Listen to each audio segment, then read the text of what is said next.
গত 27 নভেম্বর আনুমানিক রাত 9টায় এই ব্যাটালিয়নের অধীনস্থ চকপাড়া বিউপির একটি চৌকস টহল দল সীমান্ত পিলার 183 4S হতে আনুমানিক 50 গজ বাংলাদেশের অভ্যন্তরে চাঁপাইনবাবগঞ্জ জেলার শিবগঞ্জ থানাধীন শাহবাজপুর ইউনিয়নের নলডুবি ব্রিজ এলাকায় পাগলা নদীর তীরে বিশেষ অভিযান পরিচালনা করে।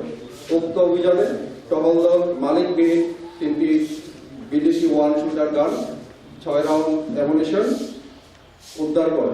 প্রাথমিকভাবে উদ্ধারকৃত অস্ত্রগুলি আমাদের দেশের আভ্যন্তরীণ আইন শৃঙ্খলা বিঘ্নিত ও সন্ত্রাসী কার্যক্রমে ব্যবহার করার পরিকল্পনা রয়েছে বলে প্রাথমিকভাবে ধারণা করা হচ্ছে। উদ্ধারকৃত অস্ত্রগুলি সাধারণ ডায়েরিগত চাঁপাইনবাবগঞ্জ শিবগঞ্জ থানায় হস্তান্তর কার্যক্রম প্রক্রিয়াধীন রয়েছে। উল্লেখ্য, মহানন্দা ব্যাটালিয়ন অনুসার বিজিবি গত 3 বছরে সীমান্তবর্তী দায়িত্বপূর্ণ এলাকায় অভিযান পরিচালনা করে 15 জন আসামি সহ 30টি দেশি বিদেশি পিস্তল, 392 রাউন্ড অ্যামুনিশন এবং 41টি ম্যাগাজিন আটক করতে সক্ষম হয়েছে।